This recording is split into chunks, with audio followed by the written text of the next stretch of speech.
The Roadie Strength Podcast is now brought to you by Perform Better. So you may know them initially from their bands, the mini bands, the loop bands, super bands. Just a really high quality rubber. They last a long time. They stretch really nicely, not like some of the cheapo ones. They're a local Rhode Island company. They're on the East Greenwich and West Warwick line, which is super cool.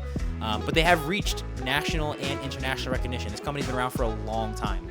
And they're just really known for having high quality gear, high quality equipment, outstanding customer service. Something breaks, they're willing to work with you, send it back, fix it, and just being really knowledgeable about their craft. They've been in the game for a long time.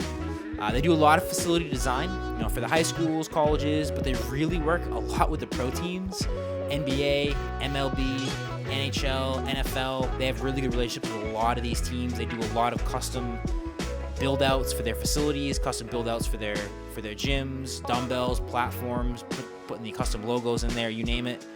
So some really cool stuff they're doing on that front.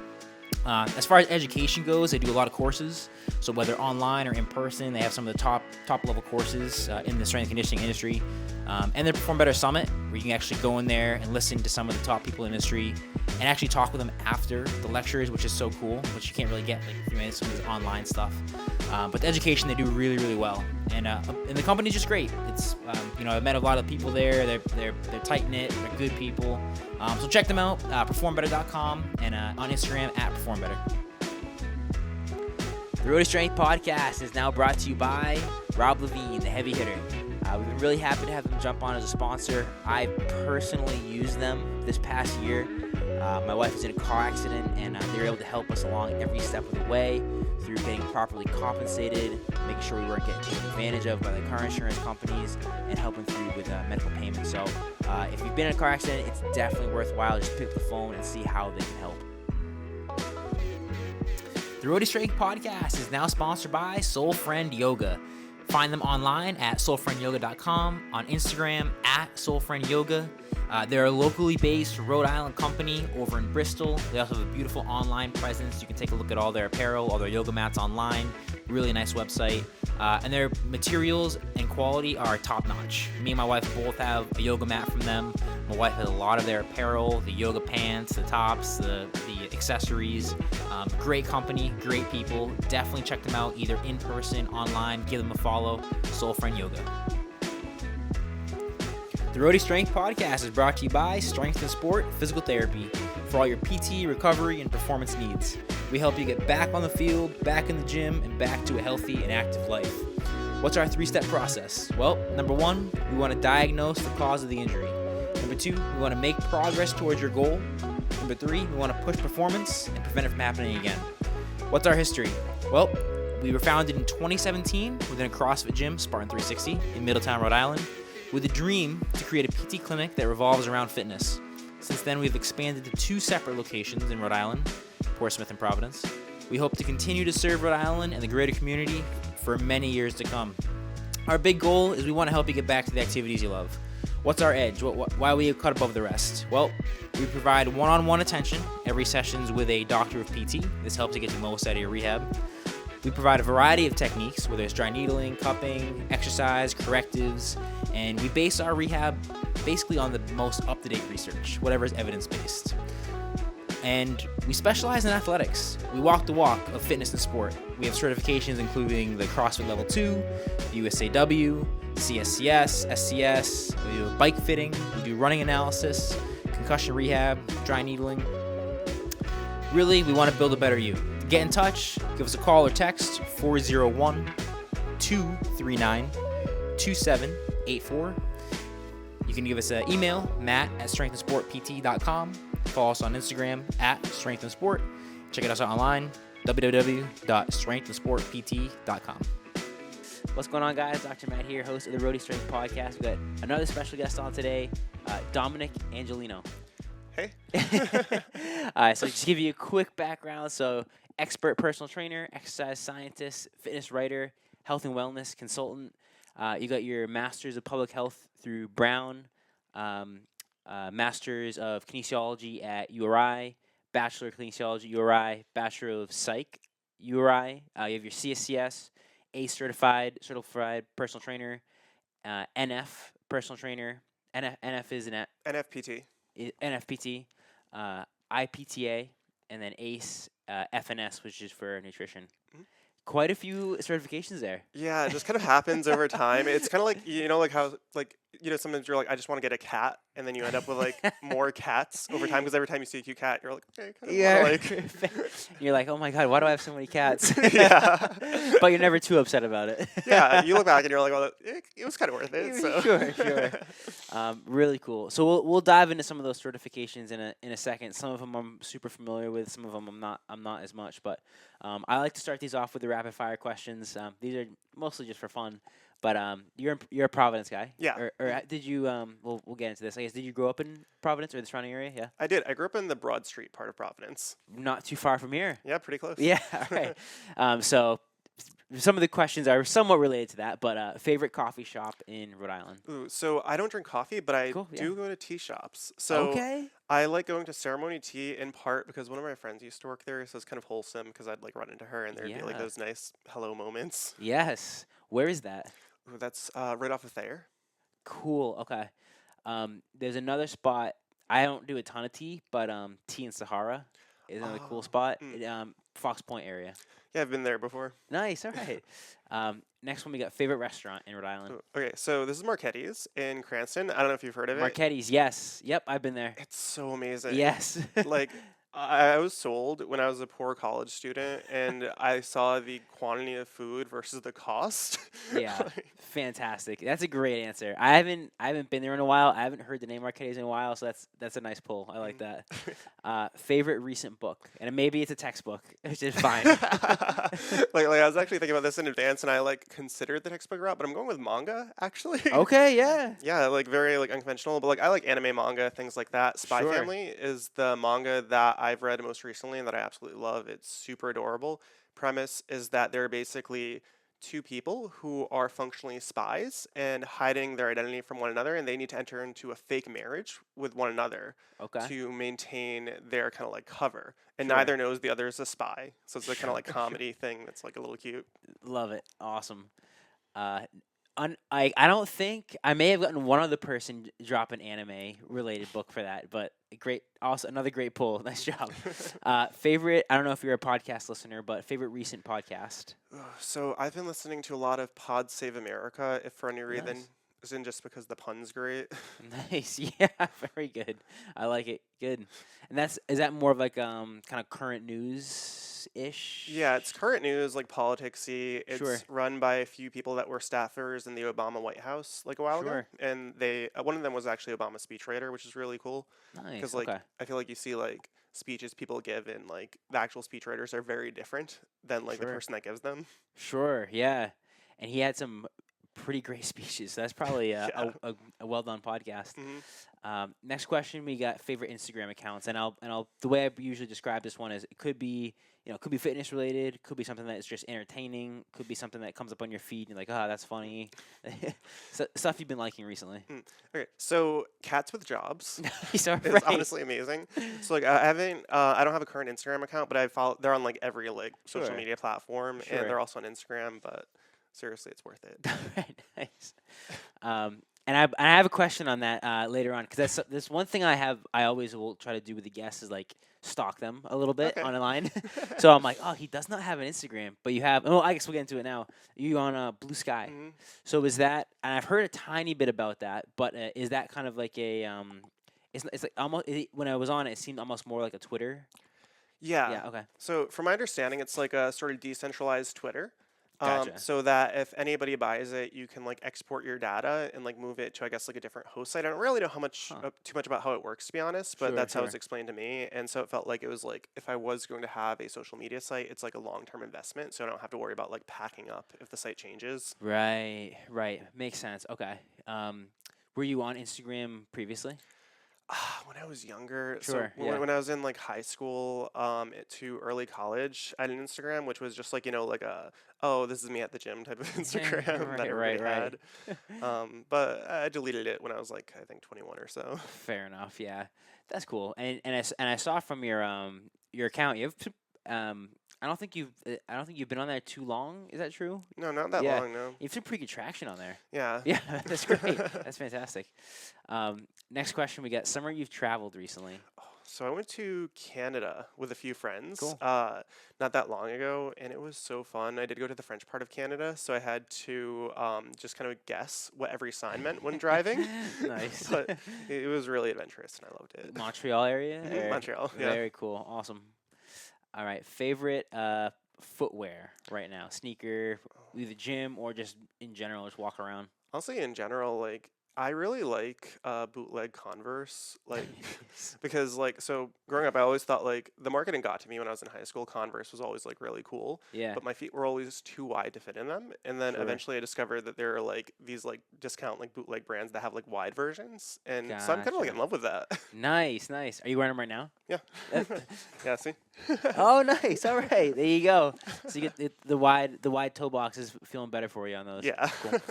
Um, next one we got favorite lift, like recent lift in the gym that you've been liking, having fun with. I appreciate they say recent because it changes all the freaking time. Sure. Yeah. Yeah. Honestly, sumo deadlift. Nice. All right. That's a fun love hate lift for sure. I feel like. Yeah, Yeah. I have a really long torso, especially when I sit like completely upright. So Sure. like I really love the sumo deadlift. Yeah. As soon as I discovered I didn't have to only do conventional deadlifts when I was younger, I was like, okay, this is Yeah. great. Yeah. Perfect. You're like, oh, I can use my leverages to my advantage. Yeah. I'll take it. Next question. And these are kind of a combined question. I usually ask like a favorite sports team, and you actually messaged me off Mhm. there. You're like, I'm not a huge sports guy, but I do love you like esports. Yeah. Yeah. What do you watch or follow for esports? Ooh, Magic the Gathering, which Nice. is a card game. Are Yep. you familiar? Okay, cool. Yep. Yeah. It's super fun, and I don't know, it's one of those things that I kind of love how memey it is at times because Sure. there are these very intense moments where nothing's happening and you're like, this is the coolest thing, and there are just two people sitting there in silence. Yeah. And those games I've never played, but I'm somewhat familiar with it. They can go on for a pretty long time, right? Yeah, they can. Like a few hours. Few hours, yeah. Like I play like once a month with a group of my friends, and like our average games are like 2 to 4 hours. Yeah, yeah. Very. Could they even potentially like? There's not a time limit on it because it could potentially go longer than that, even maybe or. Yeah, you could take forever on your turn. You could just be like, I'm gonna take a nap. Like, Nice, nice. yeah, but sometimes it's quick. It's one of those Yeah. things where it depends on like the matchup and also random chance because it's an Ah. interesting game. So you have a pretty much like a deck with a lot of cards, so you never really know like the exact permutation of cards you're gonna draw. Sure. So theoretically, you could win in like 3 to 4 turns, or if you both have like similar luck, then it could draw on. Gotcha. It kind of and correct me if I'm wrong, which I'm probably wrong. So you probably have to correct me. So I had Pokemon cards, Mhm. and the idea with the Pokemon cards is like if you play against another person, like it's about what kind of cards that you've collected through the deck. So you could have like a stacked deck with some really good cards because of what you collected. Is Yeah. it the same thing with Magic or no? It's the same thing, which Yeah. is why I don't do it competitively. Sure. You do it more for fun, like casually. Gotcha. Yeah. So are there some like really really rare cards where you're just like, hey, this if I play this card, I'm just gonna win type of thing? Yeah. Yeah. There are a few. Like there is a card called Black Lotus, which was so when they first made the game, I think it was in like either the late '80s or early '90s. Oh, wow. They weren't good at balancing, right? Because it's just like the first group of cards they made, Sure. and they made a card that's so powerful that it usually gets sold for over $100,000. Oh my god, that's insane. Yeah. Wow. Okay. There was this YouTube video I saw this one time where there was a woman like cleaning out like her husband's like I guess like attic or whatever, Sure. and he had like a book of old cards, and in it he had a Black Lotus and like the next 5 most expensive Magic cards of all time, and she was just gonna like throw it away. She had no idea what the value was. Yeah. Like I'm sitting on like $500,000 right here. Yeah. Jeez. That's insane. Cards are wild like that. The value of them, but Mhm. that's cool. All right, that wraps up the rapid fire. Really nice job. So to backtrack a little bit, break down. So I mean, partially for the audience, but also partially for me. Some of the certs you have. So I think most people will understand the college degree. So public health, kinesiology, psychology, Mhm. but CSCS, Mhm. which I also share with you, Yeah. certified strength and conditioning specialist. So I guess you give like a maybe elevator pitch of like what that is. Sure. So CSCS, basically, it's one of the few certifications that you get if you only have, or that requires a college degree for you to earn. So it's something that you normally see with people that work with athletes or that really want to get better at optimizing adaptations related to like strength or building muscle. which is sometimes like you can think of it as like a specialization almost Mm. compared to like a general personal trainer. Very cool. Question on that: have you been to any of the Rhode Island NACA? Hmm. Did you go to this year's one? I did. Were you there? Yeah. Oh, whoa. Yeah, that was a small group. That was only probably like 30 people. Yeah. 30, 40 people, maybe 50. Like, Dude, yeah. I like the raffle. I was surprised at what they were raffling. Yeah, I forget. What did they even raffle this year? I forget. They like were raffling some sort of like rower thing and like really expensive equipment. From Perform Better, right? Yeah, Perform Better, yeah. Yeah, Perform Better is probably like, hey, we don't care. Like, yeah. They're like, we make this, so like. I actually won. I don't know if you went to the one last year at URI as well. I skipped You last missed year. it? Yeah. I won one of the raffles for it was like a it's not this watch, but it was like a similar like heart rate watch. It was like $200-$300 worth. I'm like, Oof. oh wow, awesome, cool, happy to be here. Yeah, Yeah. those are always great events. I Mhm. like those events a lot. All right, next one we got the ACE certified personal trainer, which is a common, like I see that one a lot, and I know it's like held to high regard. Like, hey, this is a great cert. Mhm. Yeah. Yeah, so I guess elevator pitch for that. Yeah. So basic cert. This is the first one that I got. I think I got this when I was like 19 or so, something like that. And it's just a general like personal training cert. It's a little more skewed on like the health behavior side of things, than some of the others. Health behavior meaning like eat proper, get enough sleep, like that type of thing. Yeah. Yeah, that type of thing. And like a lot of the framing is more like, hey, do what works for the client, rather than like they spend more time on that sort of stuff Sure. and like psychology, like behavior change, Oh. than say like program design. Like the NSCA, for example, is more program design skewed. Gotcha. Okay, really cool. I didn't realize that. NFPT. Yeah, so that one, just another general personal trainer certification. I came across that because I was helping them out with basically their exam writing Sure. for a Okay. bit. So to do that for them, you need to like be NFPT certified. So Sure. when I was like getting on their review board of subject matter experts, I just had to take the test, which was interesting as well because like I took it like late into my career, and it's one of those things that like when you see those questions again you like really overthink it. Sure. Oh yeah. You're like, this could be true. However, in this certain scenario, it would not be true. Yeah. Yeah. Yeah, right. You're like, wait a second. Just turn my brain off for a second. What makes the most sense? Yeah. Yeah. That's totally true. Okay. Cool. So let's expand on that a little bit. So you helped to write the test for that one. Yeah, some of the questions. Nice. All right. Really cool. So they must have a group of different people writing the test together then. Yeah. So it's not like super biased in one direction or another, maybe. Yeah, so there's like company, there's like some stuff with an AI, so I can't mention all Sure. of the specifics, but Sure, yeah. there's basically like a testing company that they work through, and that testing company basically has certain like parameters, and they need to adhere to really like strict guidelines in terms of the board of subject matter experts and also other experts who operate at other like points in like the chain of events, to really like quality, like test quality, troubleshoot stuff and things like that. And like you're also probably aware like in training tests as well, they always give like questions in exams that don't count towards the current exam. Yes. Yeah. Yeah, Like so- tester questions. Yeah. Yeah. Sure. Yeah, so they tested that way. Gotcha. Okay. Really cool. And another follow-up question on that. How'd that happen? How'd you get into that? I'm sure there's a long story that leads to that point, but it's not every day someone's like, hey, you want to write some questions for the certification? Fair. Yeah, like you're just like in the store and you're like, sorry, ma'am, this is like a Stop and Shop. Like, Right. How'd you find me? No. Yeah. But yeah, so honestly, Google. Really? Yeah, because I think like I first reached out to them. I think it was like around 2021 or so. And it was a point in my life where I was done with grad school. I was like before I went back to school again, and I wanted to feel like I was doing something more meaningful than like just what I was doing for like my day job at the time. Sure. And so I was just trying to figure out what to do. Looked at a bunch of different things. I looked at the NSA, saw what they're offering, etc. And then when I came into the NFPT, the NFPT's website, I saw that they had a I guess position posting for like people that like contribute in that way, and Sure. I thought it'd be a kind of meaningful way to give back because I really care about misinformation in fitness, Sure. and It's a lot to care about. Yeah. It's a lot going on with that.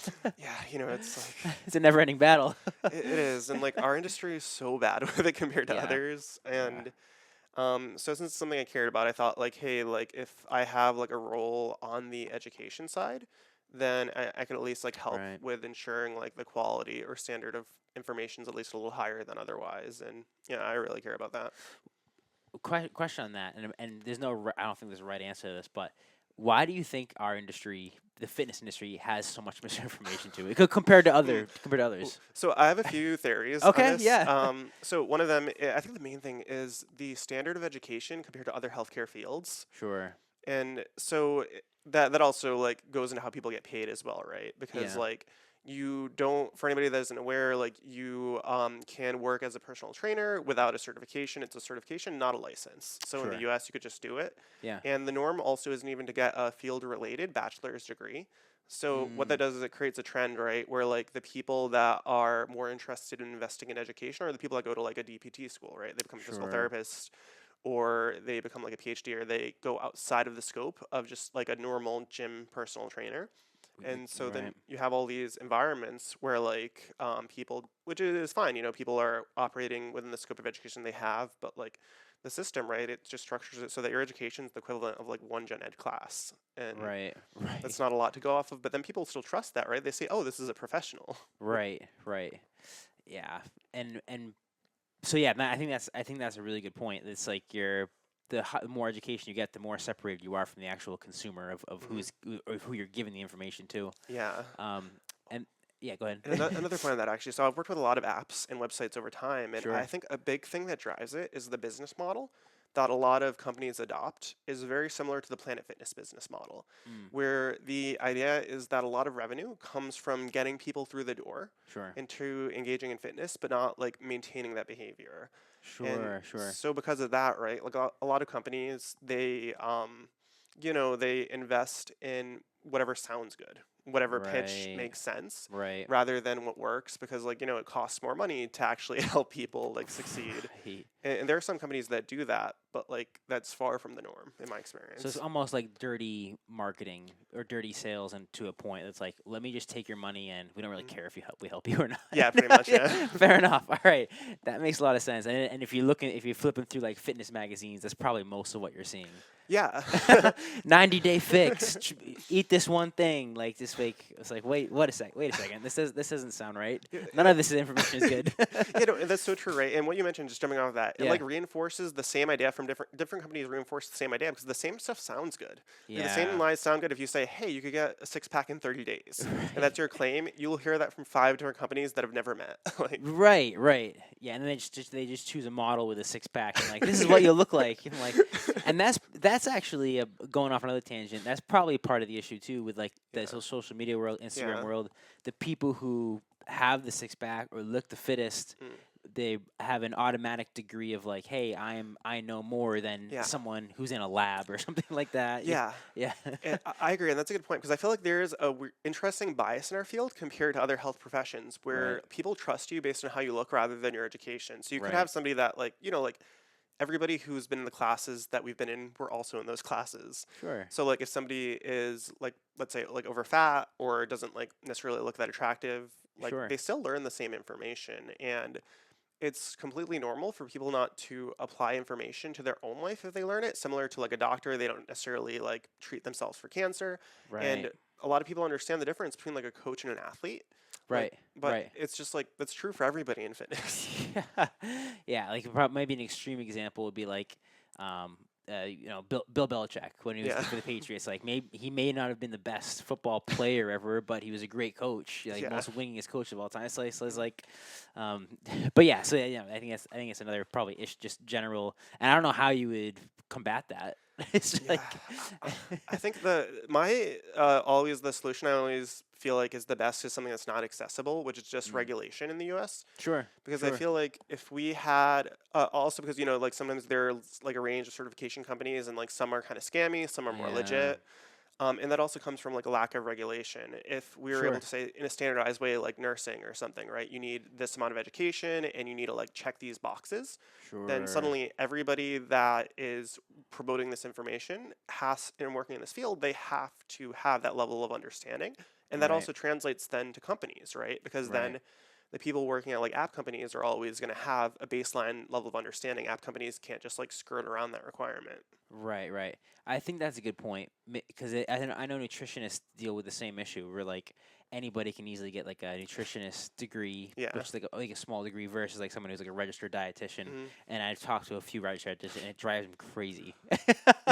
That It's makes funny. sense. It's funny too because like the name that everybody associates with a dietitian is nutritionist, and that's like the Yes. one thing every dietitian hates. Oh man, they can't stand it. They're like, let me get this straight. These are two different things. So I know they're fighting a battle of their own too. Mhm. But, all right, cool. Thank you for breaking that down for me. Mhm. We have two more certs we got to go through. One of them being nutrition. I was curious about that, but Yeah. IPTA is the Mhm. is the next one there. Yeah, so they're pretty new. So Cool, I also like help them out with like test writing and stuff like that, cool. and have helped them with a few other areas as well. Their idea was that they were like more of a profession driven personal trainer certification industry or certification company. So like that would contrast from some that are like a little more like business executive heavy. Mm.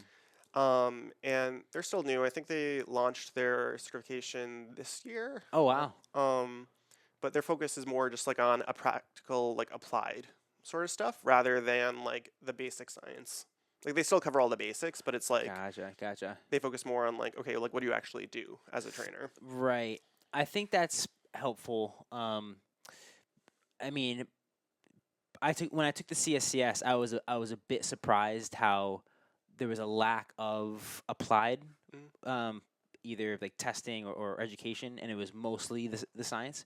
But I think to your point, that's like they expect that for your degree before you even take the test. But they Yeah. probably expect a lot of practical stuff even before that. So Mm. I think that's good though. Yeah, Yeah. I agree. And even building off that, right? I imagine the type of people that want to get a CSCS are Right. like the people that have like worked with athletes or Sure. whatever. They've already done X amount of hours of hands-on type Yeah. stuff, right? Okay, that makes sense. But that's cool. I like that.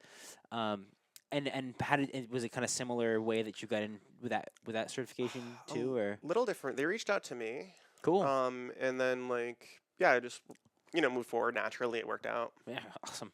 And then last one you have listed here is the ACE FNS Hmm. functional nutrition. Yeah. Yeah, cool. Specialist. Yeah. Yes. You always need to have that one like generic word in there. Right. It's my specialist. Yeah. All right. Cool. This fun. Quick side note.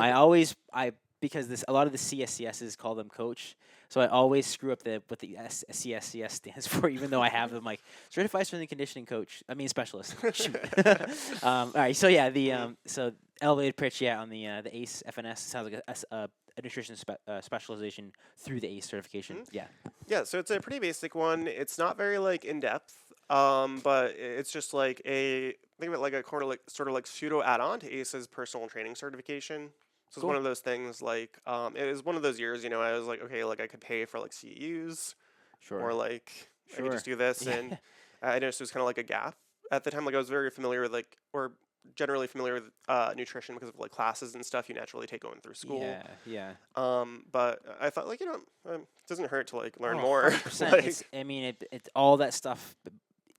It's nothing's in isolation. All that yeah. stuff blends together. So it's super important to know to have Hmm. a knowledge of a base layer knowledge of all that. Yeah. Oh, that's great. All right, so kind of getting into a little bit more of the kind of your background. Hmm. How did you get started? I guess in fitness, I'll call it, or kind of your professional field of fitness. I was obese growing up. Sure. Okay. Yeah. So I grew up pretty obese. I was when I was a teenager, I got to a point where I really wasn't happy with the lack of agency I felt in my life. Sure. And so I decided just like, like I'm just gonna like lose a bunch of weight. I had no idea what I was doing. I just went to Google and did what you see in movies, right? You just keep pushing, and that's not the best. I lost weight way too fast, like unhealthily fast, Sure. and I lost over 130 pounds Wow. in the end. And then what happens, right? If you're like a teenager and you lose a bunch of weight, all your friends are gonna assume you know all about fitness, which I didn't. But I started pseudo personal training my friends when I was like 15. Oh wow. And so I did that for quite a few years, and then eventually, like I got certified and started working like officially as a personal trainer when I was like 19-ish or so. I forget exactly when, Cool. but yeah, then went from there. Really cool. So super organically. Yeah. Yeah. And I the next thing I listed here because I found I think was on your LinkedIn, but you went to classical high Yeah. school, which is also right there. It is, yeah. So we're right in your neighborhood right here. Yeah, I'm like, as I'm driving, I'm like, okay, the closer I get, the better I am at getting here. Yeah. Right next to like Ogie's Trailer Park. We're here at the Rise Strength Providence office. But so you said around like what age did you say? 14, 15? Yeah, I was so when I was 14 is when I started losing the weight. Gotcha. So Yeah. so when you're helping your friends, it was probably during that high school time. Yeah. Yeah. Really cool. Okay. Awesome. And then I can't remember where I saw this, but are you from North Providence? No, I grew up in Broad Street, South Providence. Okay. Gotcha. I don't know where I saw North Providence. Do you live Oh, there now? I live there now. Yeah, Gotcha. that's why. So do I. Oh, hey, whoa, Yeah. we have like so many overlaps. Yeah, It's I know. wild. Like hell yeah, North Providence. All right. And then you were a trainer at URI. Yeah. Which I also was. Yeah, I saw when you finished there, it was like literally the date on it was like right before I started. So I wonder if like you created a job opening that I funny enough, I went to undergrad at UMass Amherst. Not to make this about me, but Yeah. I went to undergrad at UMass Amherst. When I went to URI, I messaged them because I just got my CSCS, and like to me that was like, oh my god, maybe I'll work for the basketball team. Like, cause I don't know, like you know where you get it. That happens. And so I messaged I forget who I messaged. I think it was not Christina, because I think she was there probably when you were there. Yeah. But the lady who was before Christina, now I'm gonna blank on her name. Whoever the other. What, did it start with an L? Letitia. Yeah. Yes, Letitia. I messaged her, and she's like, "Yeah, like you can come be a personal trainer for us. It'll kind of be like, we'll figure it out. Like we'll make the job for you." I'm like, "Oh, like so they kind of created a job like for amazing. me based on that email." So yeah, you must have like right when I left because I graduated 2016, but I don't think I didn't. Our last year was clinical, so I wasn't really. I think 2015 was when I stopped training. Is that when you started? That's when I started there. Yeah. No way. So Dude, I passed the torch to you as I left. Yeah. Oh, really cool. Love that. Awesome.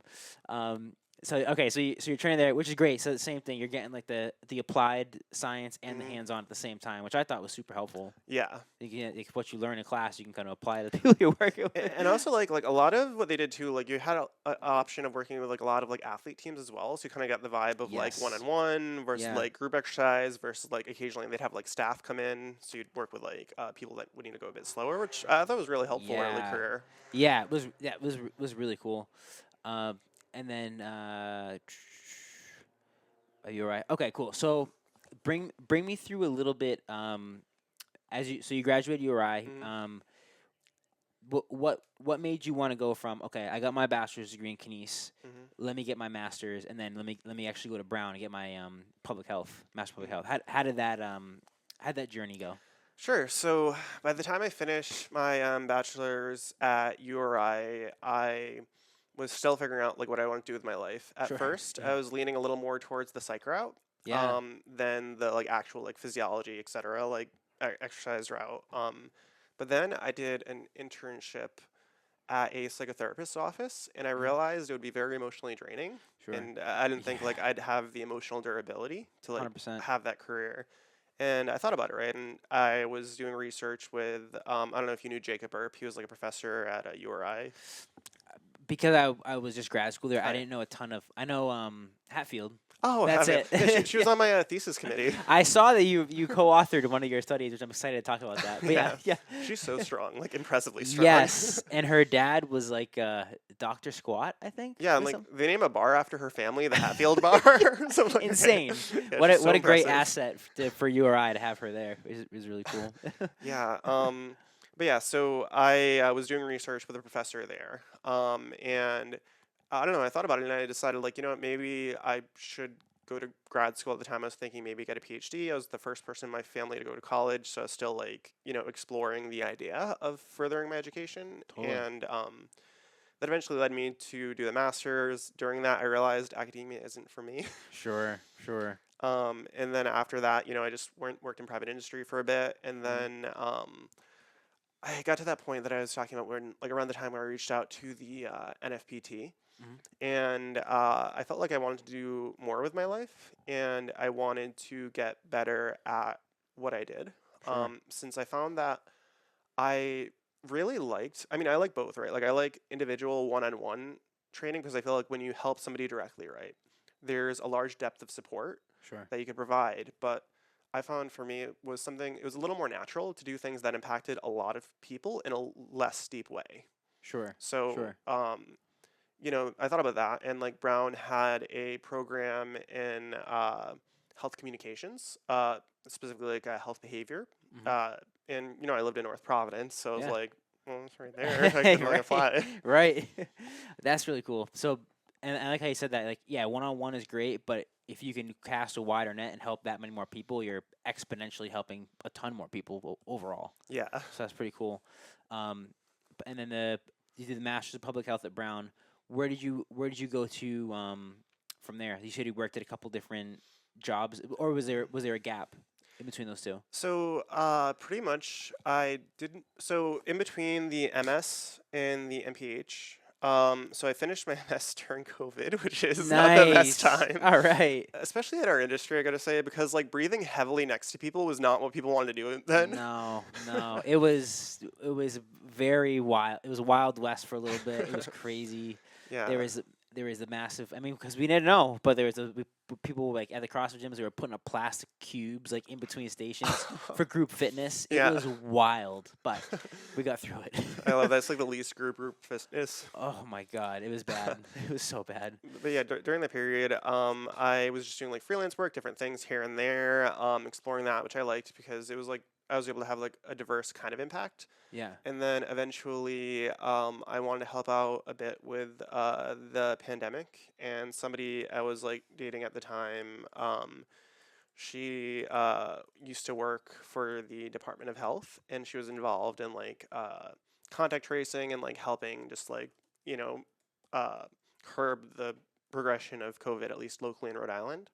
And so I saw her do that, and I thought like, hey, maybe if I apply for this, I could like do something like that too. So I helped out a bit during the peak of the pandemic that year, and then eventually worked at like an AI company, Mm. Fitness AI, which I did for a while, and then after that, I just transitioned to doing my own thing. So it's kind of like a freelance slash self-employed ish mix of just Love it. doing whatever. Um, the AI company, I looked into that a little bit. The fitness AI, that's Yeah. cool. It seemed like I mean, you tell me a little bit about it, but it seemed like you get the app, and then like based on like how you're doing with your workouts, it'll kind of like write the programming for you essentially. Yeah, so I'll say that I'm not familiar with the current version of the app Sure. because, things could have changed since when I Yeah. worked there. But it was basically that, right? So the idea is that it was marketed as a personal trainer that's like functionally with you. So it handles the program design aspect of your training and it's reactive because Mm. that's kind of like a issue, right? Like when you have I think like you're probably familiar with like a lot of clients that are newer, they have like a perfectionist mentality or assumption, right? They're like, if I can't do this perfectly, Then it I'm a won't. failure. Yeah. Yeah. Then it I- won't do it. yeah, Yeah. no, I do it. Right. So the idea was like just behaviorally, right? Like helping people out by solving that to a degree because like, Mm. hey, you show up, you're like, new to the gym, you're supposed to do this exercise next. It's not a static program. So you just say in the app, like, hey, I want to skip this Yeah. today. And then you will just see the next exercise I would recommend to replace that with and Sure. other things like that. Be great for injuries too. Like, oh, I can't do that today, or I'm too sore from that today, or like whatever. All right, Yeah. here's try this instead. Or even if somebody's like using equipment that you want to use, you're like, Just bring that to Edge Fitness, then you have that'd be okay. perfect. Oh my gosh. I can't believe how full they are. Like They're, I'm they're insane. They're insane. Yeah, yeah. I mean, a great problem to have. yeah. They have a lot of members for sure. It's like a great problem for the gym, but not for the people that go Not for there. the people that go there. Yeah, yeah.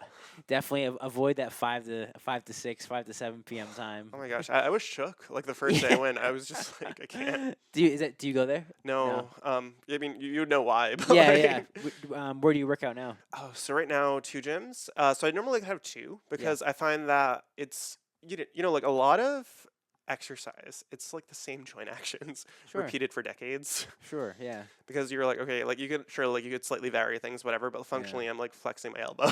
Right, right. So I like the idea of having two separate gyms. So it just feels like I'm doing something different or a little more Nice. adventurous. So I go to UFit in North Providence, Oh yeah, and yeah. I've done like their I've dropped in. I've been there before. Yeah, it's a cool. cool spot. Yeah.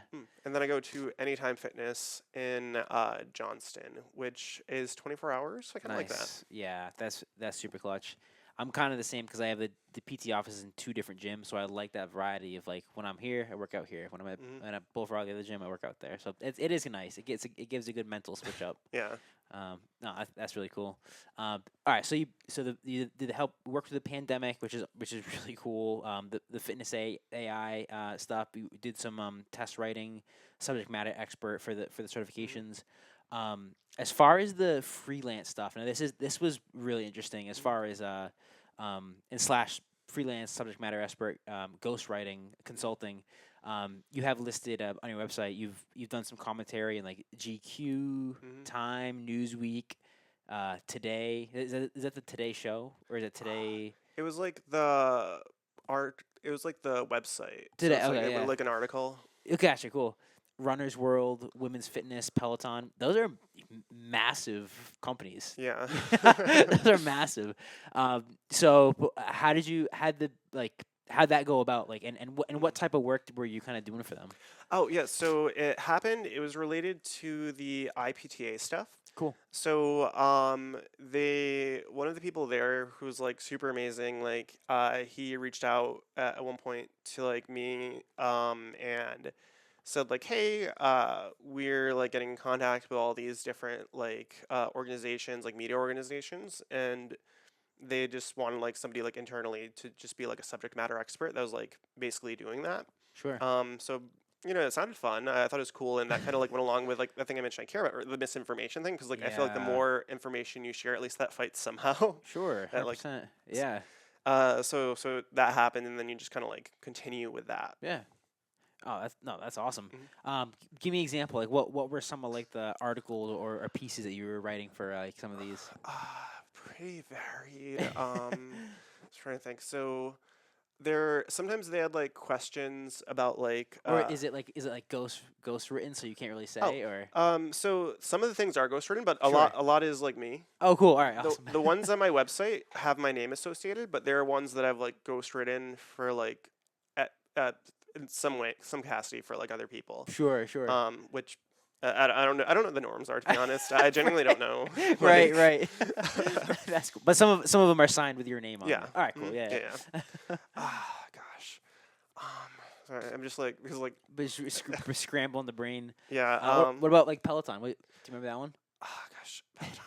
Honestly, no, because like so in my mind they all kind of blur together Sure, because like yeah. functionally like it's almost it's very samey, right? Yeah. Actually, no, I do remember one. Sure. I think this is the Today one. Like the reporter called me, and it was because I remember like the phone conversation I had with her. It was about like I forget his name, but there was like an older bodybuilder who popularized doing very high rep squats, like high rep heavy squats.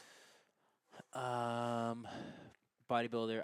So Tom Platz maybe. I think was it him? Yeah, yeah. He loved squatting. So it might have been him. Yeah. That makes sense. Yeah. Yeah. So she called me about that, and we were talking, right? And like the idea was like just talking. I think a little about the physio side of it, Sure. and then like also a little bit about the whether people should do this, like the average person reading, etc. Sure. So talking about that, which was I think helpful, right? Because I've been able to kind of seed a framework that I think is really helpful for people that are newer, struggling with fitness. Into a lot of my writing, that's kind of like not the main point of the article, but Sure. the idea of like, hey, whatever you do, it's okay. Just do what works for you. Right. And and one of the things I like love to say is like the idea that like if you think like, hey, I'm overeating, so you feel like I lost something, right? Like I'm doing bad. Yeah. If you exercised a little and you did that consistently and you still gained weight, well, guess what? You gained 5 pounds this year instead of 10 pounds. Right. That's Right. So much better. You still gave your body benefit. Yeah, like compared to what it would be otherwise. Right. Just kind of like being kind to yourself and that sort of thing. I try to push a bit. Cool. Oh, that's awesome. I like that.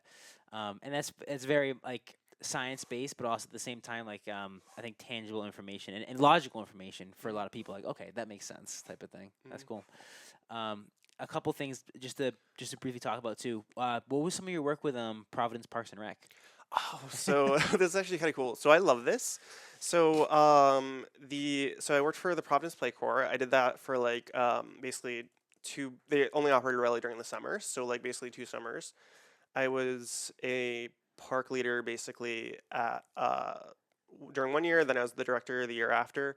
And the idea of it, I love so much because it's focused on like low income kids. So you go into low income neighborhoods, and these are neighborhoods where, some children who don't have certain family dynamics might not be able to get like their families to like, sign forms, do all these activities and stuff like that. So the idea is that like you post these people up in parks that aren't necessarily like running a program for kids. They're just there running whatever, and whoever happens to show up, it's a public activity at the park. Sure. So little kids who are like outside during the day can show up and play. And there are two things about this that are positive.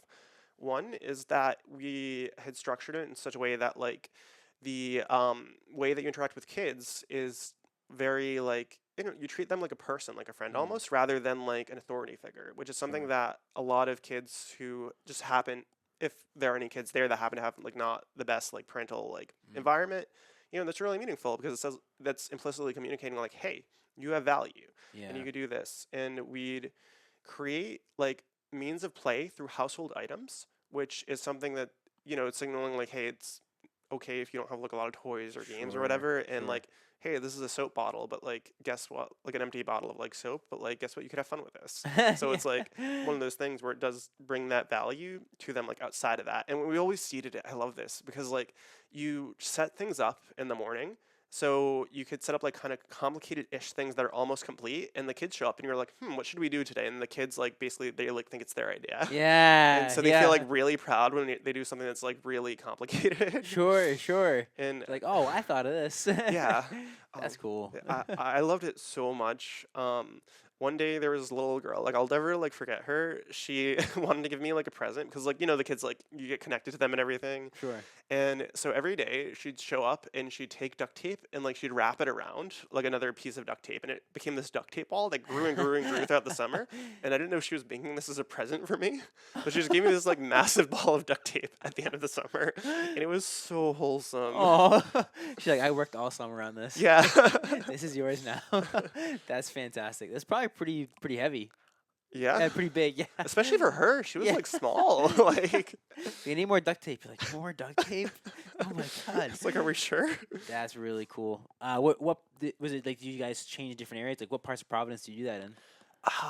So I forgot all the exact parks. We had like Harriet and Sales Park. So we went to we had like a park around South Providence, one in General Street. It was based on like the areas where children were. I think it was based on enrollment number in the school like free lunch program. Okay. So I think that was the proxy. I could be wrong on that because it's been a Sure, while, but sure, it was yeah. something to that effect. And the idea was like when the kids go there, you also give them like free food. Sure. Unfortunately, the food wasn't the highest quality because it's run through the local government, and they naturally go with whatever like the Cheapest. yeah, cheapest. Yeah. So like the food, unfortunately, like So the here's some top Pop Tarts. yeah, or like the top ingredient for like the orange juice, for example, was like high or something like that. One of the top ingredients was like high fructose corn syrup Sure. Sure. and stuff like that. But like they're still eating, and that's better than like They're not, not- yeah, eating, and yeah. that still has value. Exactly. Okay. Cool. All right. So this I'm super excited about, and I and let me know if we get close to time. Do you have to go right at 4:30? No, I'm pretty good. All right, I have well, the entire afternoon for I'll give however you- long this takes. I'll give you a warning when we get to that point. But Okay, cool. all right. So I want to get into some of your research. So I listed off some of the ones that I thought were most interesting. But if there's other ones you want to talk about too, we can definitely talk about that. But so first one, I'll talk about first because you're the first author on it. Which for the people who are listening, and actually, tell us what that means. If you're the first author. Basically, so academia is weird. is the shorthand, but the slightly longer version is that there are different norms for the basically where you're put in the order of authors normally means something different. Okay. The last author is usually like the PI, like the main like person that's like the professor. If you're a grad student, you're working with a professor. Gotcha. The PI likes to normally put themselves last. The first author basically means that it's like your study. You're the person who has like the Sure. most like ownership over it.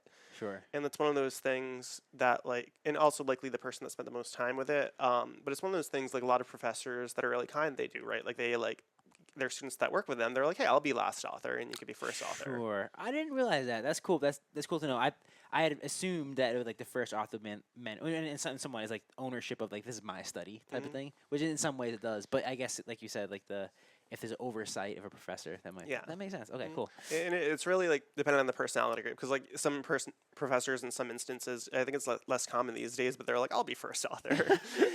I could see that for some. Like I'm trying to think when we were at URI, there's like a professor who had been like for like 7 years working on the study, and every class was coming through. He was like, no, this is my fucking study. You That know, makes it's sense. like so something like that would make sense. Like I put a lot of work into this. This is my study.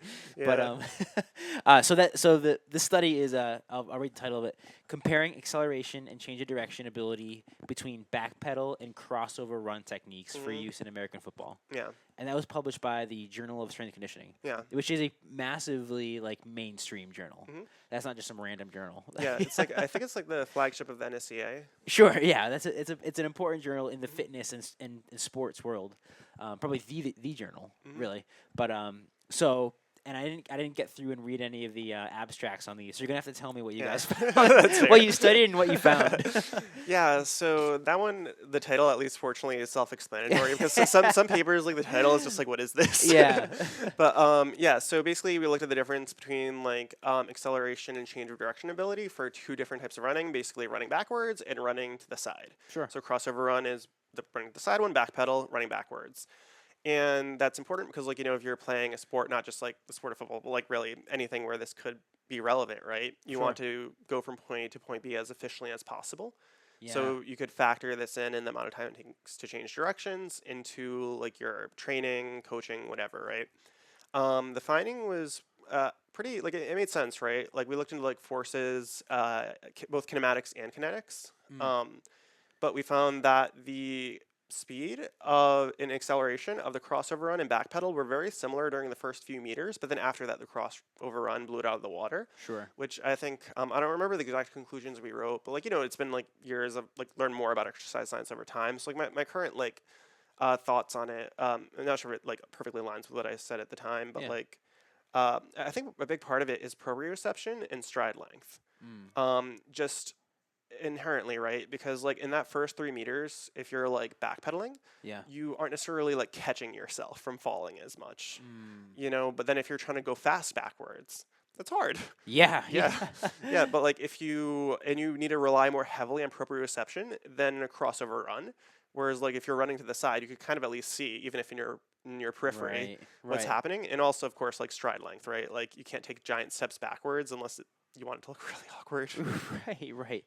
So with the I guess the take home, I guess there'll be many take homes from that. But if you're trying to train someone who's like a football player, and would you say like, hey, like there's two techniques and you're gonna have to use both of them for your sport, but if you and you say the crossover run ended up being faster after 3 meters. Yeah. So it's like this is something that we should train. We should train both, but realize the crossover is going to be your faster one if it's a longer distance to move. Essentially. Yeah. Cool. All right. Pretty much, yeah. All right, cool. Yeah. And then like also as well, like it's like if your back pedal is slow and it's slow, then there are certain instances where that it might be necessary. Sure. Then that that could create like a training incentive for certain players in certain conditions to then be like, okay, let's really focus on this because it's slow. Right. So in many ways, that's an important piece of research for you to say like, hey, this your back pedal is important and your crossover is important, which if you didn't have that study, it might be a little more ambiguous, like, nah, I don't really need back pedal, or I don't really need this. I can just focus on this instead of that. But with a study like that, you're like, okay, they're both important to some degree, and this is how you may want to train them for an athlete. Yeah, pretty much, right? Because like both of them make sense, right? Like there's a reason you'd use both. So sure, yeah, totally. All right. So next study, we got another cool one. Differing hypertrophy patterns for open and closed kinetic chain training that affect quadriceps femoris, center of mass, and moment of inertia. And to break that down, I guess, a little bit for the audience, because there's some like definitely sciencey terms in there. Open chain versus closed chain. Open chain meaning the end of your limb is moving in space. Closed chain meaning the end of your limb is secured to a non-moving platform. Yeah. So what did you use for the exercises for that? We used a squat, It was a single leg squat. Hmm. Um, on a Smith machine, which was just due to like study design limitations. So we weren't able to just do because we used the subjects as their own controls. Sure, sure, So their right leg was compared to their right leg sure. when we were looking at like training adaptations and stuff. And then the other was a leg extension. Oh, interesting. So did you only train right leg with single leg squat and Hmm. then only left leg with leg extension? Yeah. Really cool. Okay, all right. What did you guys find? Oh, so it was really interesting. Okay, so this one, I'll say out of all the studies I've done, this is the one. It's interesting because, like you mentioned, like this one I'm not the first author on, but this is the one Sure. that I feel like I had like the most ownership over because this was my first thesis. Oh, cool. All And right. so you spend like an absurd amount of time, like hundreds and hundreds of hours doing this. Okay. Like I read like an entire like book on NIRS, like near infrared Really? spectroscopy. Yeah, like it's very samey at a certain point, but like Okay, yeah, yeah. it's like a hyper for anybody that isn't aware. It's like this like hyper niche thing that nobody will care about outside of that context. Sure, sure. But I went hard. But it was something that I did like. At least the experience of getting to go through. Yeah. The findings overall were that closed kinetic chain exercises resulted, like squatting, for example, resulted in a more favorable type of hypertrophy, like distribution of muscle building Mm. on your quads um, for running and activities like that, like running, jumping, etc., than leg extensions. So what that would Gotcha. mean a little bit more specifically is that the mass was a little bit more proximal to the hip, which would mean that it's like closer to the hip than the knee. Because just without getting to the specifics, for anybody that's not aware, if you're not too familiar with how physics works, the farther the center of mass is from like a point that you're rotating about, the heavier it'll feel. It's kind of like why when you're doing like a lateral raise, right? Like this is super easy. Like if your arm's like bent like this, Hmm. but then it's like super hard when it's like this Right. because you're rotating around this part of your body and like the distance is like way farther here than it is here. Right. Interesting. So when people were doing the leg extensions, like on the machine, they were building more mass closer to the hip, essentially. The squat they're building closer to the hip. Okay. Okay. And the leg extension, they were building closer to the knee, Yeah. like VMO Hmm. potentially. Interesting. Yeah. Because like in my head, I don't know if there's been a ton of studies like this. I don't think so. Like in my head, I'm like a quad is a quad. Mhm. The whole thing contracts, and like no matter how you contract it, you'll gain equal strength throughout. Mhm. But that's not true. Yeah. so Interesting. so this is like a little actually while I was working on my thesis, like a study actually came out like during it. I remember that like was looking into this stuff as well. There was something beforehand that came out a little while before. I think it was by Tony Blazevich. I could be wrong, but I think it was by him.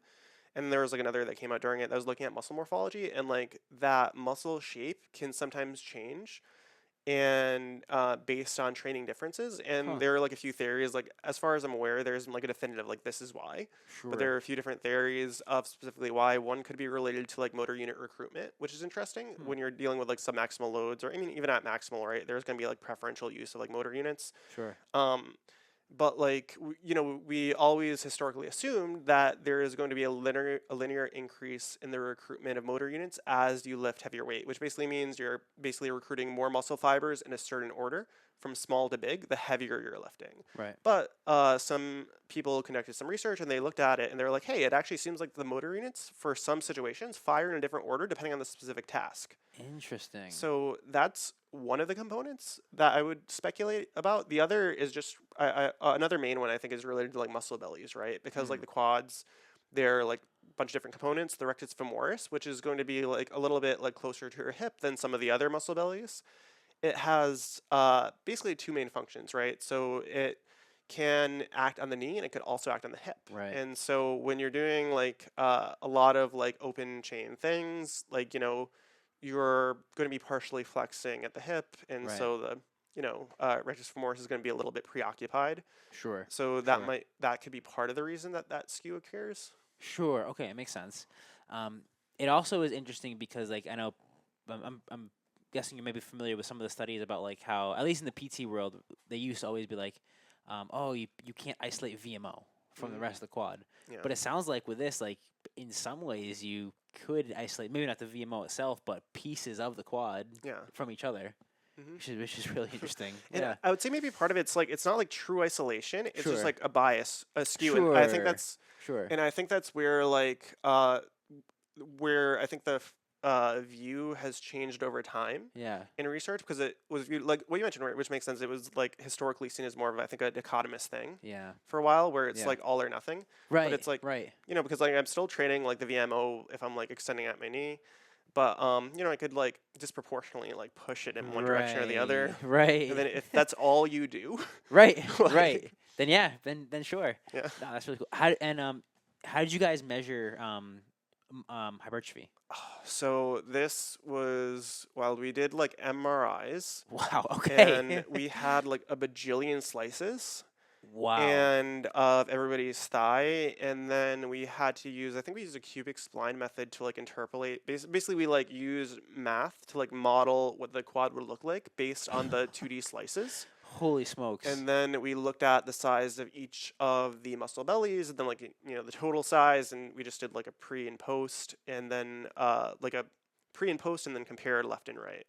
Wow. Okay. Is that pretty standard for muscles, like measuring muscle size? I mean, That's technique. it's the specific way we did it. I mean, I don't know how standard it is to be Yeah. honest. I know there are a lot of different ways people do it. Sure. But I know that like the specific thing, like the method we used, I had to like figure out the equations for. Mm. So some aspects of it, I'm assuming, weren't that standard, and then some aspects probably were, but I don't know Sure. which. Sure. Yeah. Yeah. And then another follow-up question: that did the participants say at the end of the study, like, "Hey, like, this was harder than this," or did they say like, "Hey, like, this leg feels bigger than this," or this feels like? I mean, I'm sure there's mixed responses, but did you Yeah. did you get to talk to them a little bit, or yeah? Yeah. So I'll say the interesting thing is the participants, the daily like the research assistants that were there like every day, like basically facilitating the training sessions. Like I popped in every once in a while, but they got like really close to the research assistants because Sure. they're there for like I forgot how long it was. It was something like 12 to 15-ish weeks total for the study, and they're Yeah. there like hours like Oh, each week. yeah. So they get super close. And because of that kind of open, I think like the thing I heard the most was that people were like really like trying to beat their own records. So Nice. they're just trying to get like really strong, and, Yeah. and that was the most common thing because they're like looking, they're like, wow, like Yeah. Yeah. Like, oh, I'm yeah, gonna push harder. I'm gonna push more weight today, or whatever. Yeah. yeah. Cool. All right. I like that. I'm just curious. That's interesting. All right. So let's go on to the next study here. So we have this is another really interesting one for the PT world. It's Mhm. the effects of isometric loading intensity on patellar tendon Mhm. microvascular response. And tell me if I'm wrong here. To outside looking in, that to me is like, oh, this could be really important for like tendinopathies, like rehab type stuff. Exactly what it Yeah. is. Yeah. Okay. Cool. Mhm. Yeah. So like I'll say this was definitely like one of the most this is one of the most difficult studies in terms of like actual research procedure to do right Sure. because the tendon moves.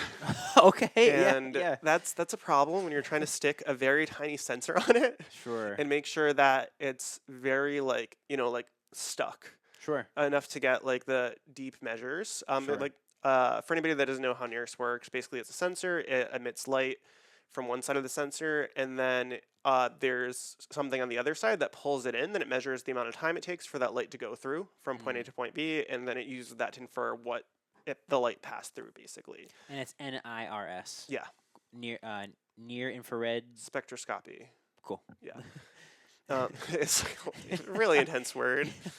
It's like, or it could just be like light measure thing. Like Yeah. it's- Red light measure. yeah, honestly, yeah. But yeah, we put it on like the patella tendon, and a lot of subjects had to come in like a lot, like because like there are so many days we did like these tests, and we found out like the data is not being collected appropriately, so we need to like redo it. Just because like we had to use a baby size, like an infant NIRS monitor, because most NIRS tech was designed for like bigger areas. Gotcha. Okay. Okay.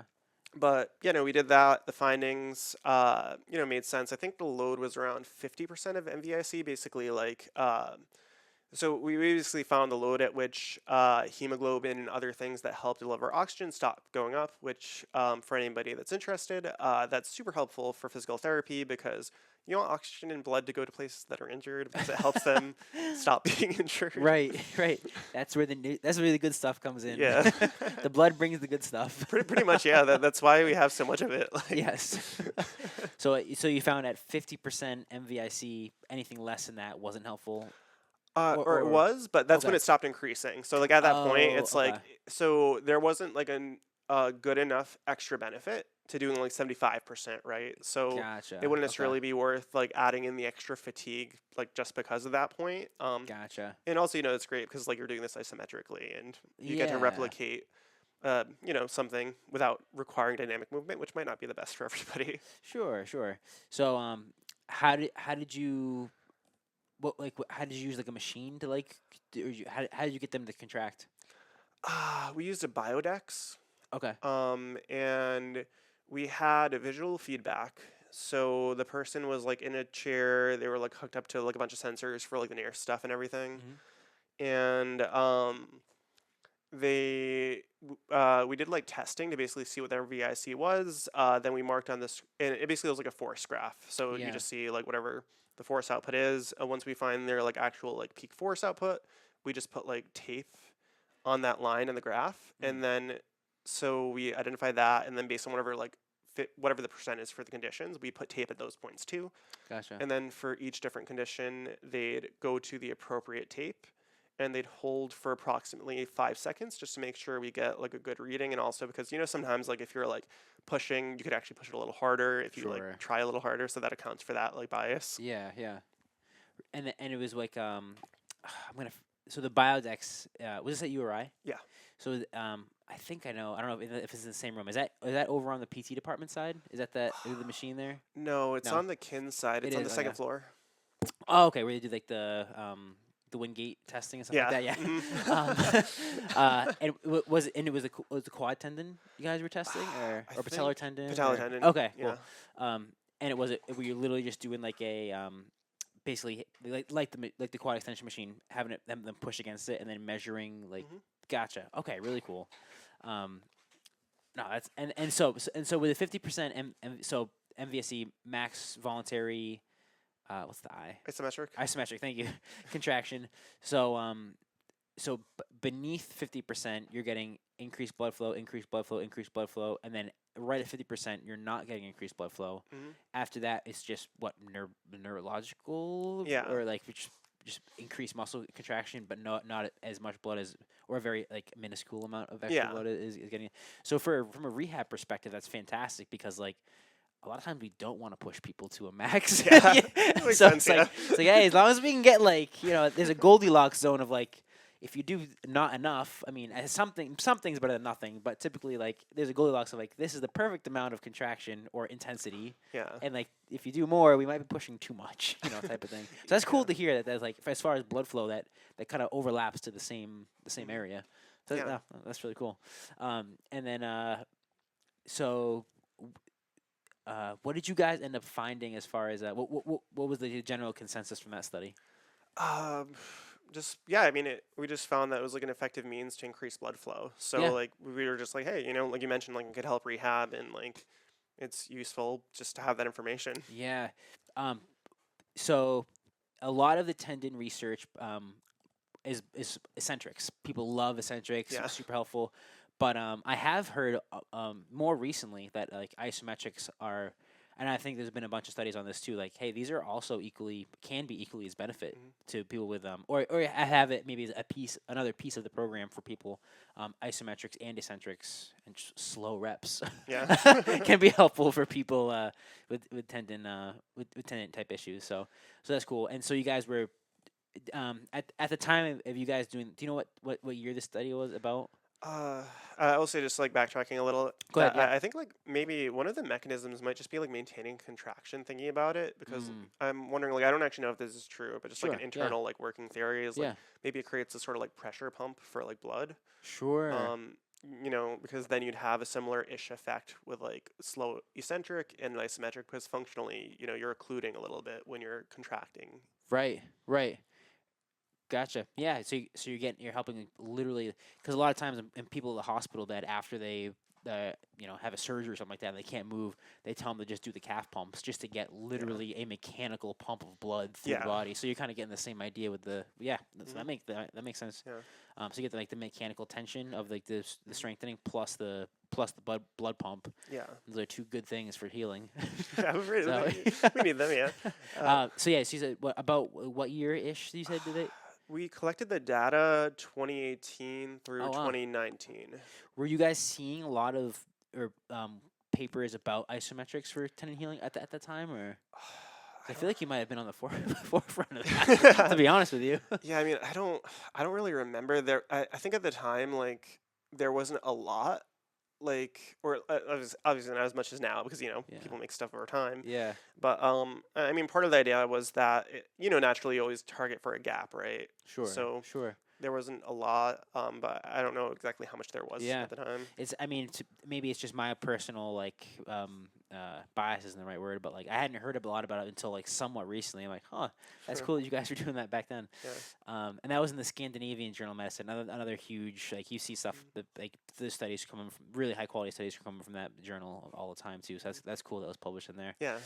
All right, so another one, another one we got here. Let me time check. 4:37. You doing all right? Yeah, I'm fine. All Yeah. right. So another one, post activation potential, which is such a cool phenomenon that Yeah. most people have no idea about. Post activation potentiation Hmm. responses to bench throw and jump squat research. Yeah.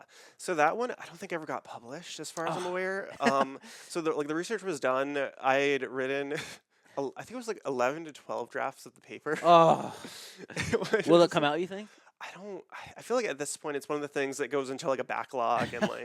'Cause- Maybe if some students like, hey, I want to do it, and like, oh, we have plenty on that. Like, you can pick Yeah. up right on that. Yeah, sure, Yeah, so I'm thinking like maybe that's a thing. sure, Like I think the main reason it didn't get published was because when like over time, like writing is hard, and sure, everybody like gets better, and like I'm sure like in 5 years I'll be way better than I am now. But like I was really bad at writing at the time, so sure. hence Yeah, the like 10 to 12 drafts. And I just wasn't able to get the paper to an appropriate quality, sure, and in terms of like the rationale. This is also one of the earlier things I was involved with. sure. So like the research is done, the research is there. Like I know generally what it says, but like it Yeah, just never became a thing. and I guess explain for people a little bit about what that is, the post activation potentiation. Cool. Yeah, So it's the same kind of broad conceptual concept as not necessarily physiologically, but conceptual concept as a warm up where you do one thing to prepare yourself for something else, so you could do it better than you otherwise would have been able to. mm, So the idea is that you neurologically prime yourself, like by doing a very heavy movement, like imagine like a heavy barbell back squat, right? You just do that before doing a like jump squat or jumping at all, and you'll find that you'll perform a bit better in the jump squat afterwards. And it's kind of similar to the idea of like if you're doing a specific warm up, right? Like you might go into the gym, you might do a light squat set, like a medium squat set, and like work your way up. Part of the reason we do that normally with warm ups is because we're like neurologically priming ourselves. We're getting like motor units that are going to be like involved in the contraction on board with what we're doing. And post activation potentiation is just a specific and good way to do that for exercises that require a high power output, which are basically just anything explosive. mm. Um, so in other words, like you're pre-priming a lot of those motor units that wouldn't normally um, activate by doing something specific. So it's like easier to reactivate them once you actually do the Yeah. yeah. And Okay. and part of the trick with it too, which is interesting, is that you need to worry about fatigue. So Sure, and, sure. and naturally there's always that interesting thing where like the like the heavier you go, the easier it is to activate more motor units. But you don't want to perform a lot of reps, right? So the Right. more reps you perform, the more fatigued you get. So you need to go really heavy and do very few reps because you just want to avoid fatigue, and doing like 1 or 2 reps of something super heavy isn't really going to like make you completely Sure, tap sure. out for the day. You're like, wait a second, I did too many. Now I can't do anything. Yeah, yeah. Now I'm completely smoked. So it's a kind of like counterintuitive thing somewhat, but that's preferable over doing like 10 reps of like 80% or whatever, or like 75%. We used to do that. There's barbell club down the road. Jared, I went to PT school with, and when we were getting ready for competition, like local meets, like weightlifting meets, because we have to. With weightlifting meets, you don't know when you're gonna lift next. You lift, and then like a bunch of people lift, but depending on how they do on their lifts, you could be waiting like a minute, well, like 2 minutes or like 10 minutes. So you're like, when is my body primed enough to get ready to go again? So you have somebody trying to help you out with that, and so Jared, the coach there, would be like, hey, like you're sitting. He goes, all right, you got 2 minutes. You like go grab that heavy barbell and do just like a quick pull, or like give me like 3 jump squats as high as you can. Yeah. Like to kind of like prep the body a little bit, but same thing without fatiguing you. So they're kind of using those principles of like, all right, you're about to go lift heavy, get your body ready.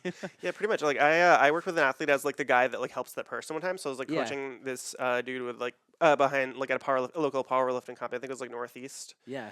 USAPL at one point. And it's people think it's stressful for the athlete. It's stressful for the person who could like fail the athlete completely. Man. You're like, hey, you have to go on in 10 seconds. They're like, what? Yeah. I've been sitting for 5 minutes. No, right? And like, so like you're figuring out, you're like, okay, because like it's like this person's putting in this effort, and the person who gets to just kind of sit there, which would be me, could be the thing that fails. Right. And one of the things that's also stressful about it too is that you can like pick the weight that they put on. Sure. And you don't even necessarily have to tell them about changes.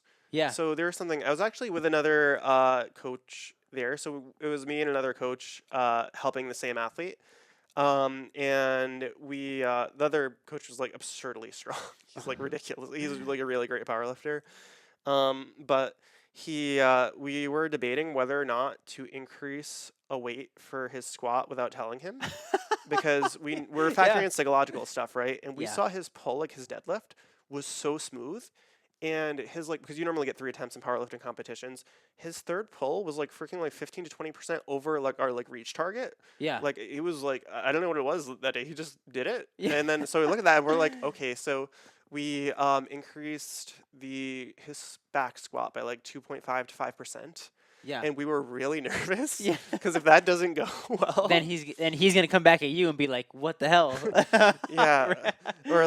Or you just like feel bad even if he doesn't. You know? Right. You're like, oh shoot, sorry. There was this moment when he was like halfway through the rep where he paused, like he stopped going up. Yeah. And like my heart sunk. I'm assuming the other coach's heart sunk too. But then like after like a split second, he just continued and barely pulled it out. Afterwards? Did he say? Did he know that was heavier? He didn't. Really? Yeah, he was really impressed that he thought he lifted the lower weight because it was like that was also like a reach for him. It's higher. Sure. He passed all his reach goals for it, for that meet at least, and you know, he was just like, but he was like jumping up and down. Like he was like so excited when he discovered how heavy it was. Oh man, that's really cool. Yeah, that's really cool. Oh man. All right, so yeah, post activation potentiation, a cool. And so you guys did the benching and throwing as like bench. Obviously, you're heavy. Yeah. And then throw is your explosive, and then jumping is your explosive. Squat is the heavy. Yeah. And then what was, I guess, I didn't get published, but like, did you guys have like a finding that you guys found? Like, I guess it was helpful. Yeah, I don't remember the specifics of the numbers anymore, but like there were like, it was one of those things, right, where like this condition like at this percent is like better for supporting post-activation potentiation. Gotcha. It's one of those things. I don't remember the numbers, but the other thing that was important at the time, at least, is there were a handful of studies that supported, and then a handful of studies that didn't support post-activation potentiation. Interesting. Which was, I think, partially due to methodological differences. Interesting. Okay. And so we contributed to the side of like, hey, this can be a thing under like certain conditions. Oh, I didn't realize there were some studies out there saying like, hey, don't even bother with this. Yeah. I feel like anytime I've opened a textbook or it'd be like, hey, this is helpful, use this. Yeah. That's interesting. Couple quick more. The ski and snowboard study. So snowboard and ski athlete bilateral asymmetry research. What did you guys find there? So that again, I don't remember the specific findings.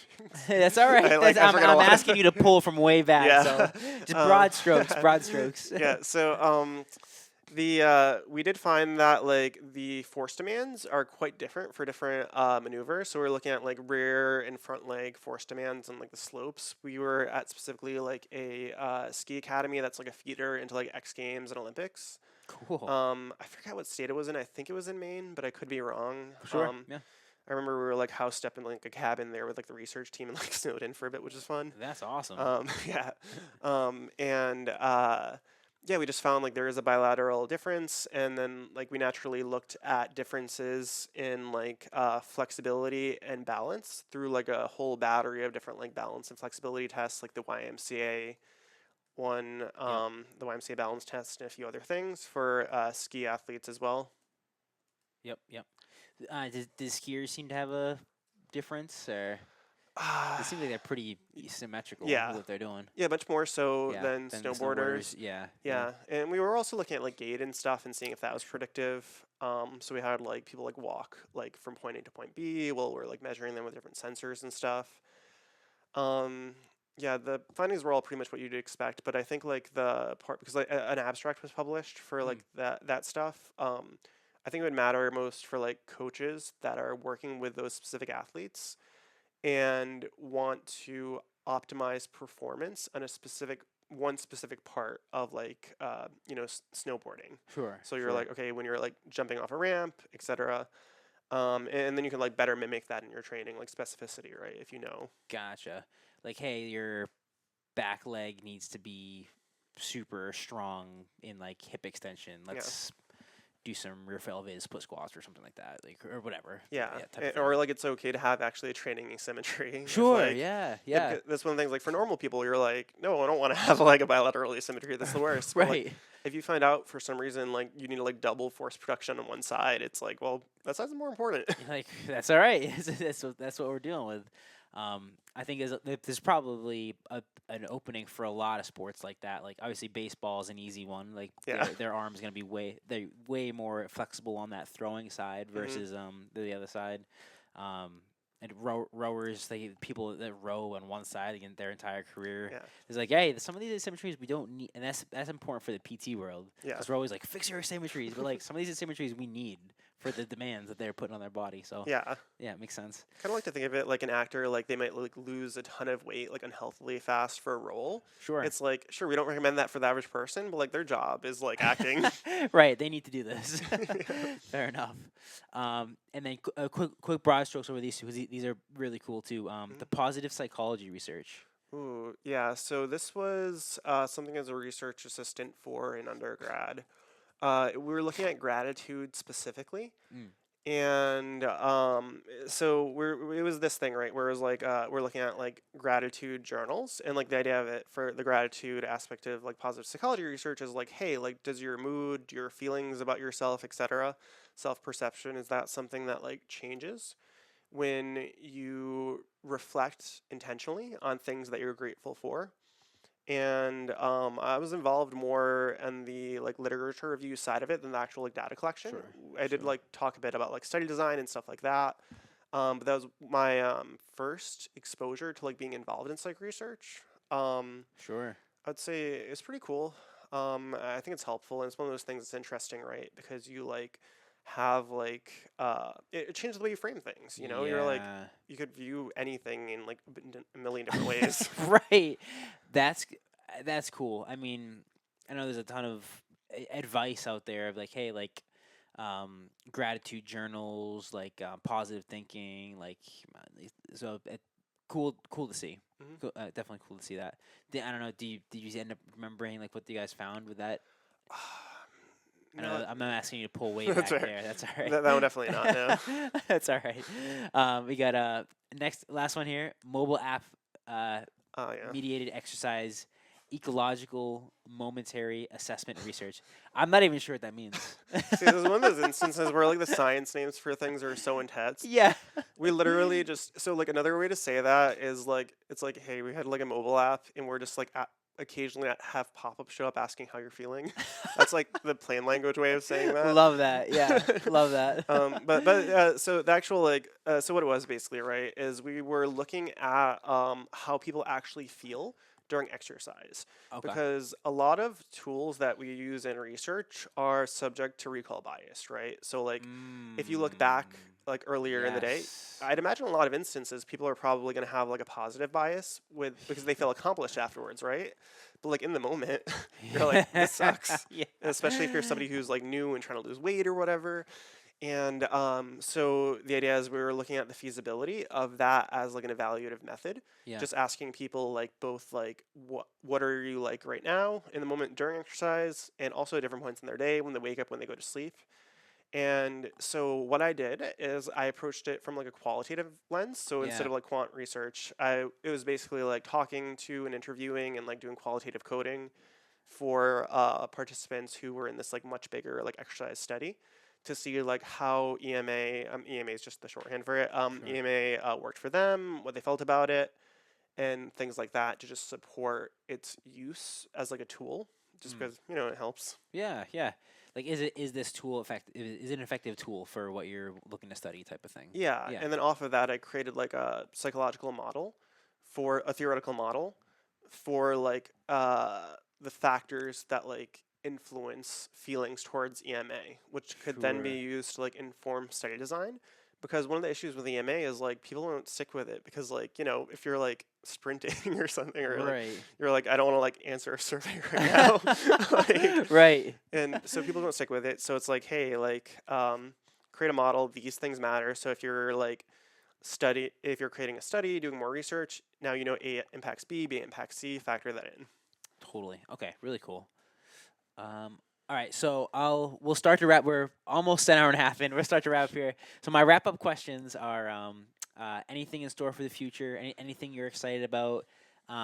Anybody or anything? I know you're probably consulting side of things. Probably Hmm. shout that out. Yeah. And then my final question is if you're given, I stole this from Tim Ferriss. I don't know if you're familiar with his podcast at all, but No. no. So it's if you're given a billboard for the day. Hmm. So let's say you get a billboard right outside Classical High School, Okay.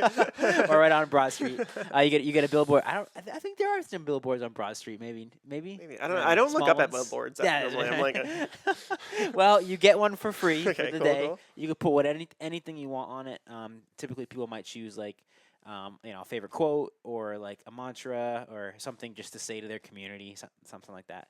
But all right, we'll start with anything in store, anything coming up for the future that you're excited about. Ooh, quite a lot of things. So, yeah, because like I tend to be like all over the place with the sort of stuff I do. Sure. So a lot of different things. But one thing that I'm actually excited about from earlier today is like, so I started like exploring very low level because I'm very bad at it, acting in like product like modeling. Cool. And earlier today, I just got like my first commercial as an extra. So I'm Sweet. gonna be doing the shoot for that this Friday, which I'm like really excited about. Nice. It's for a biotech company. Really Mhm. cool. All right. That's awesome. Yeah. Um, and then how about anything to shout out? I know you have your consulting training. Hmm. How can people find you? Oh yeah, so you can find me a few different ways. You can find me on Blue Sky at Domenic Health, DOMENICHEALTH. You can find me on LinkedIn, Domenic Angelino. First name's the same, last name ANGELINO, or my website, which is dominicangelino.com. Very cool. Oh, and also the shout out Oh yeah, go for specifically it. part. So one of the things I'm working on, which is actually really cool, is I'm like working on a fitness video game slash app. Sweet. So if you're somebody who happens to have difficulty sticking with workouts and like, find that you kind of like relapse with like, just not training for like long periods of time and you want to try something new, yeah, feel free to check it out. It's called Fitcraft, FITCRAFT. It's in the App Store. Really cool. Regularly updating different versions of it, so it'll change and evolve over time. But yeah, I think it's something that some people could benefit from. So it gamifies fitness. Mhm. Yeah. And specifically for behavior modification, if you have trouble sticking to it, it helps you with that. That'd be the main goal. Yeah, Cool. the idea is that there's like a automated like personal trainer in the app who's like a digital personal trainer, and he talks to you like you get a program, and then like he just kind of walks you through it. Like it kind of like He shows you what to do. So it's like a lower barrier of entry. It's not like, as you imagine, not as specific as like IRL personal training. Sure. But like the idea is like, hey, like there's low barrier entry compared to personal training. You show up, it feels like you're not as alone because this guy's in it. Yeah. And yeah, expanding over time, adding new features. Love it. All right. Cool. Anything else? Anything else coming up? I guess a few other things that's under NDAs, so I'm not sure like Okay. what I don't think I could say like too much about those things. Sure. Yeah. But some exciting stuff. Yeah, exciting All right. stuff. Cool. All right. And then all right. So last question: if you're given a billboard for the day, anything you can think of you'd want to put on it? I guess just really simple, like it's okay. It's okay. Yeah. Love it. It's okay. Simple, sweet, to the point. Yeah. Love it. Cool. Hey, it's been a lot of fun. I kept you on longer than I usually keep people on, so it was a great podcast. Great to talk to you. And yeah, thanks for being on. Yeah. Thanks for having me. Of course. All right, Roadie Strength. We are signing off.